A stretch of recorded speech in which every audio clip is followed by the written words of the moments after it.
everyone. You are listening to the Rachel Maves Podcast, and I'm Rachel Maves, your host. Today, we are speaking with Tiffany Dellard. Tiffany has worked in education for over 20 years in K-12, higher ed, and state government settings. She currently serves as the Executive Director for the Office of Educator Preparation and Licensure at Middle Tennessee State University, where she supports future educators as they progress through preparation programs towards state licensure. Tiffany, thank you for joining me today. Thank you for having me. So this is going to be a really timely conversation because everyone continues to talk about teacher shortage and that sweeping the nation and getting positions filled. But before we jump into all of that, I really do want to hear from you. Why did you choose a career in education? So for me, I honestly don't know when there was a set moment. I remember growing up as a child. My father was an educator. He retired after over 30 years in the field. And so I grew up in the household of an educator. I grew up with another parent in the household who found education to be very important and stressed it. I was fortunate enough to have a very memorable early experience with education in elementary school. And I still remember each one of my elementary school teachers by name. That's the impression that they left on me all of these years later. And I always remembered it to be a very comfortable space. I enjoyed learning. I enjoyed reading and all of those things. And even with all of that, I never necessarily set out to go into education. Like many, I made it through undergrad and had a degree in psychology and kind of thought that I was going in one direction and ended up deciding that maybe I wasn't cut out for the world of medicine. So what am I actually going to do now? And just happened to get a job at actually my neighborhood elementary school that my brother had just stopped attending as a parent liaison, and fell into that work, enjoyed it immensely, actively sought out graduate school to figure out how I could continue to work with families in schools based on the experiences that I had there, and went to graduate school, focused every paper, every research project, every internship opportunity around working in schools with families. And that really just built the passion in me that said, oh, okay, this is my career path. Various aspects of education while in grad school, got to work with pre-service teachers, doing workshops around family engagement, and developed a passion there for supporting teachers. And that then led to my first, not first, but postgraduate school, my first full-time job working in a school district as a family engagement coordinator, and loving that work. And so my time in education continues to build my passion for the work in education, whether that's supporting educators and families in schools, or whether it's the work that I have now in terms of helping to support the next crop of educators, knowing how important they are and knowing how important their preparation experience is in setting them up for their career. I think, again, every day just continues the passion for education, even if I can't pinpoint for sure when I decided that this was absolutely it. I just kind of fell into it and said, yeah. It was a progressive journey into the field. So you said that it was really the family engagement part that drew your attention. So tell me about that. I mean, because typically the stories that I hear on the podcast is usually that trajectory of teacher in the classroom. But you're the first one that I've heard that like started in that space and was like, families. I really want to focus on families. Absolutely. You know, I've never been a classroom teacher, but I have experience working in schools from pre-K all the way up to high school, based around supporting educators and families. And I always thought of my family engagement work as building the bridge to the partnership that is needed to ultimately support students, right? Families do important work in the life of their children. Schools do important work in the life of children. But I saw in my first role as a parent liaison how sometimes those things get misaligned, and not because we don't have the same goals, right? But maybe sometimes we have differing priorities, and we certainly can have differing views on how things should be accomplished. Right. Families doing so in the way that's appropriate for them and their family and where they are at that time. And then schools, obviously, with the preparation and the professional experiences of educators having a clear idea of how things should be. And so my work in family engagement allowed me to kind of stand in the middle and pull together two of the most significant and important entities in a child or a student's life in terms of home and school, and really unearthing the possibility of what can happen when we work together. Yes. Yeah.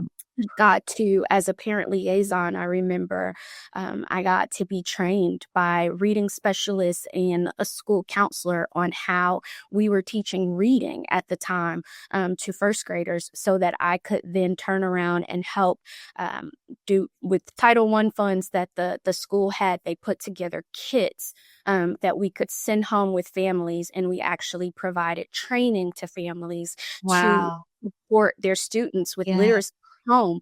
And there were parents who were empowered by that, and there were teachers who were encouraged by that, because they couldn't do all of the work of teaching reading at school. But families don't always have the tools at home or the knowledge, right? Right. We may know how to read, but that doesn't mean we know how to teach reading. That's right. Yeah. Also don't know how to do that sometimes in ways that don't conflict with how the school is teaching them. So having the opportunity to learn that from teachers and the work that they do in teaching students reading, and then sharing that with parents who, some of whom shared with me they wanted to help their student, but they didn't know how. And we gave real tools to do that, and they felt supported in doing that. I think that was one of the moments that, like, oh, this kind of work is a part of education. And it's an important part of education. That's right.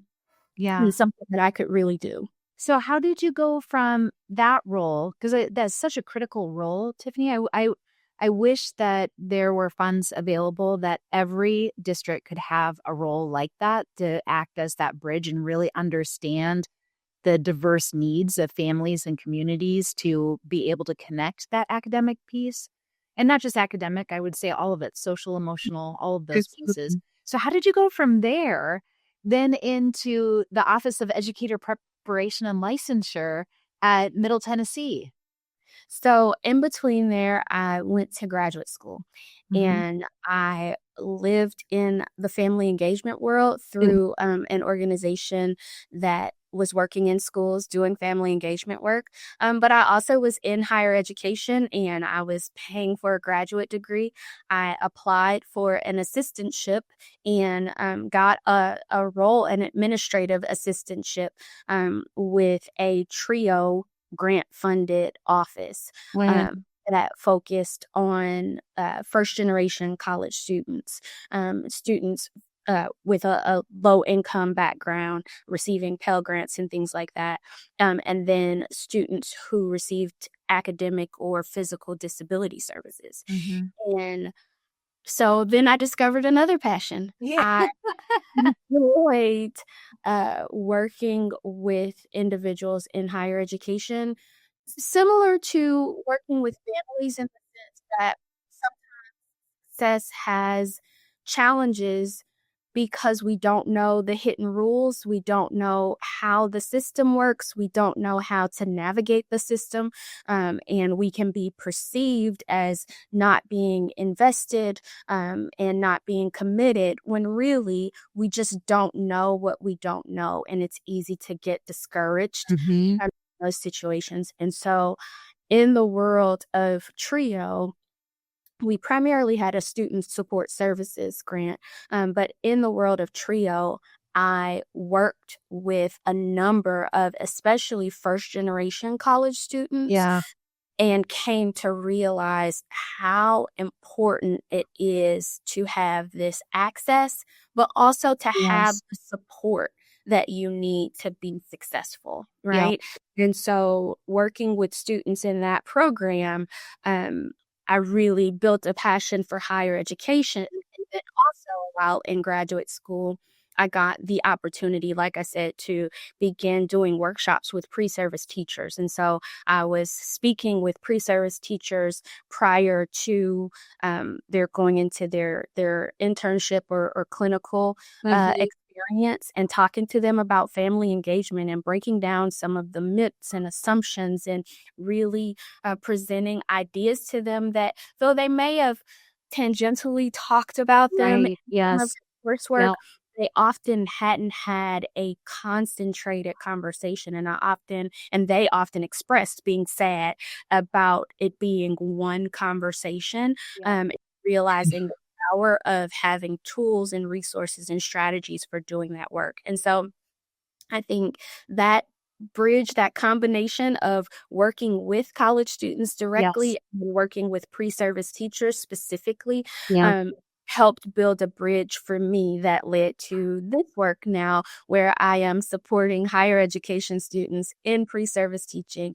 My largest contact with them is actually in that last semester where they're Yeah. doing student teaching. They're in the field.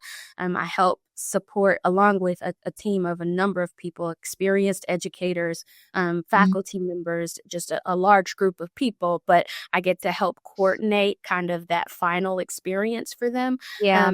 And overall, our office helps support them through to licensure. And so, achieving what oftentimes, especially for our traditional students, is a kind of dream from as long as they can remember dreaming Yeah. a career, kind of reaching the point of Yes. actually becoming a licensed educator. Yeah. So in that sense, I think even though parts of my trajectory seem random, it actually has come together, and created in me a combination of skills and experience and perspective that I think perfectly situates me for the Yes. and allows me to be a great support for people in this field of education. Well, it's clear wherever you go, Tiffany, that you are a bridge builder. I mean, that keeps coming up in your story, and as you're sharing about your journey, that critical piece of how do you stand in that gap and connect the sides and make meaning of it and demystify processes and things that are hidden, which I think is just critical. So I'd love to hear then, in the role that you have, where we find ourselves in our current context, what keeps you up at night? So I think for me, specifically because I work with educators who go through a traditional pathway, so oftentimes these are traditional undergraduate students. Sometimes they're post-bac returning students, but Mhm. most often traditional undergraduate students who go through a 4-year institution and then proceed to licensure. Our office also supports educators who enter through an alternative pathway. So maybe it's a second career. Yeah. They kind of jump right into the work, and then the faculty are supporting them with the content while they work through it. One of the things that has really become important to me is this idea of retention, Mhm. and knowing that I'm not in districts, right? So I can't directly support retention, but what does it look like to support retention through preparation in Oh, the yes. We need a T-shirt, Tiffany, that says that. Support for attention through preparation. Absolutely. So this idea that on our end, on the university end, regardless of the pathway, what are the ways that we are sewing into educators, both in their professional knowledge and skill, right? But also in their self-efficacy, their confidence, their overall viewpoints of the work that they do. How can we sew into them this level of confidence and assuredness in their preparation and ability to tackle whatever the day brings them in the Yeah. classroom, so that their choices are not short term in terms Yes. of the career, Yes. right? How do we help everyone, regardless of the pathway, make it past that 5-year mark, right? Make Yes. it past the So I 3-year was going mark. to say the 3-year mark. If we could get them past the 3-year mark. Make it past the 3-year mark, yes, but I've heard so many educators say that their confidence and their real belief that they knew what they were doing came around that 5-year mark. So Yeah. I want to see folks make it to that 5-year point. Yeah. And I think that there are a number of factors that play into that. But in terms of my work, I am constantly trying to reflect on the things that we do and the ways that we can better support educators to feel prepared for a career in education and not just a moment.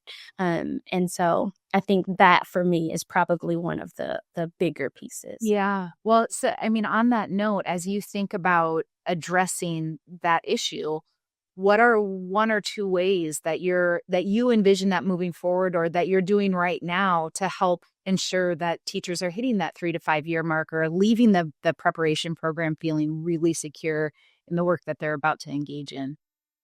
So, one of the ways with our traditional students, we've started to build in more professional development.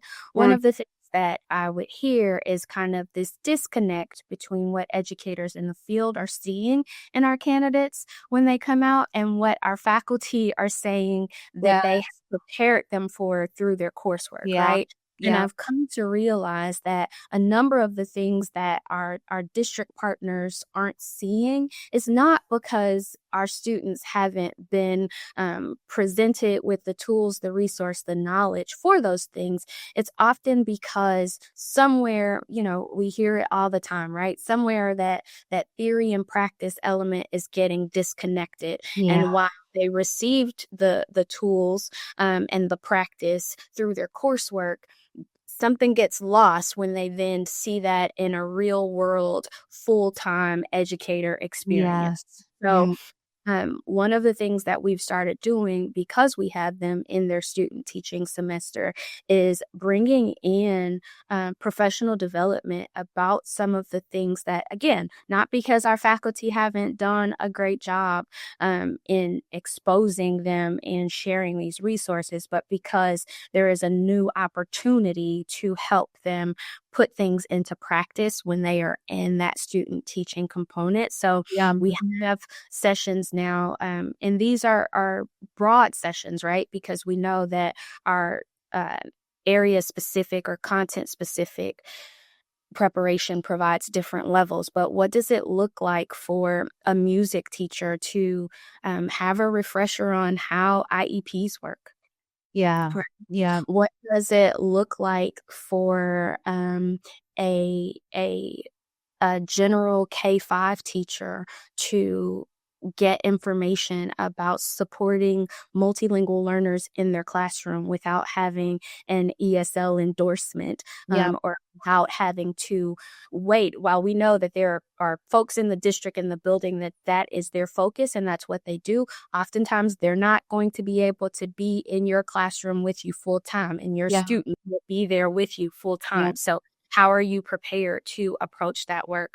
What does it look like for us to refocus in on real-time strategies of supporting the social emotional needs of our students? And Um, how are we prepared to actually seek out counselors and social workers in our buildings to yes. actively engage with them to support our students, as opposed to just coming across them when there is some issue or challenge that they are helping us address. And Yeah. so we've been doing that for a few semesters now. I get feedback from candidates about, okay, what are some of the things that you think, wow, I probably need to know a little bit Yeah. more about this Yes. now that Go a I've little deeper. Yeah. Yeah. absolutely. And it happens mid-semester, so they've now been in the classroom full-time for Yes. about half a semester with their mentor teacher, and I think that really allows them to kind of pull it all together Yeah. about it. I Um, love that. with our district partners, I frame it, we have specialists that come in. We've been connected with some great folks from various districts who are focused in these areas. And Yeah. my request to them is, please develop a session of that talks about the things that you wish every teacher knew in their, Yes. Yeah. regardless of content area, regardless of grade span, because oftentimes we're talking about, when you're talking about special educators, when you're talking about folks who support multilingual learners, you're talking about school counselors. These are folks who work across grade spans, across content areas, right? Yeah. And so asking them to spend some time with us and share your real world knowledge and experience, and also the things that you think every educator should know.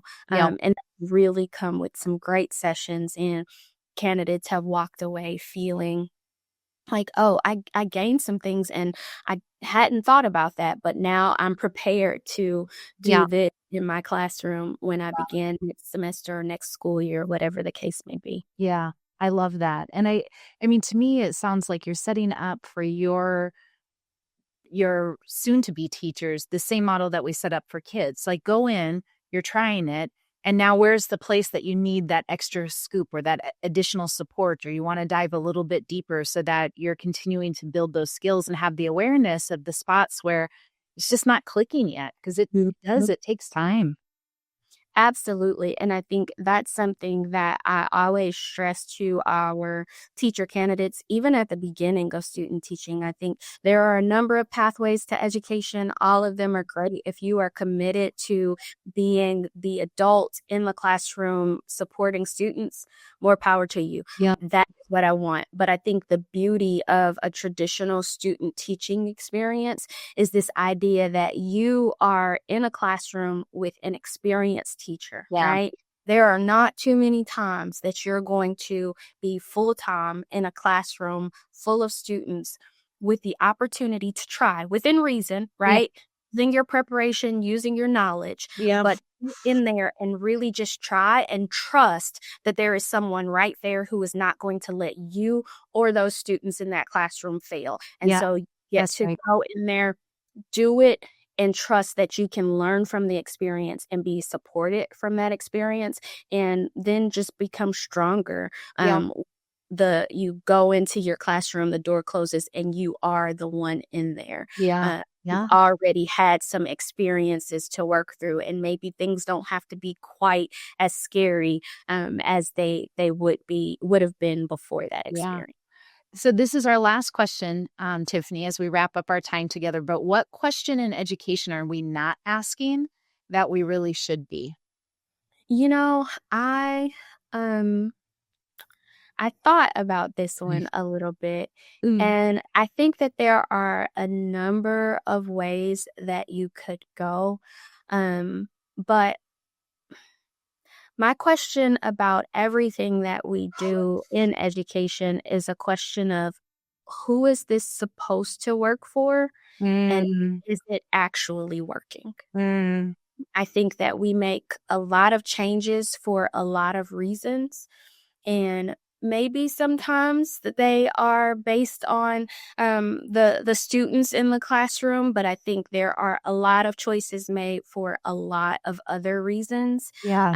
And if we spent a little bit more time using the students as the litmus, what would it look like for that? And I recognize why we don't do that, because sometimes it's uncomfortable.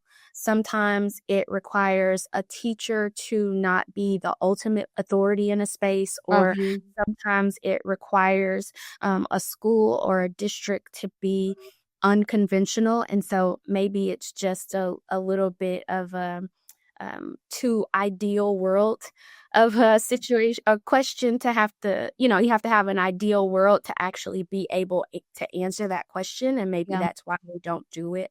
But I would love for us to spend more time looking at our overall systems specifically, and ask the question of, who is this actually supposed to work for, and is it actually working for them?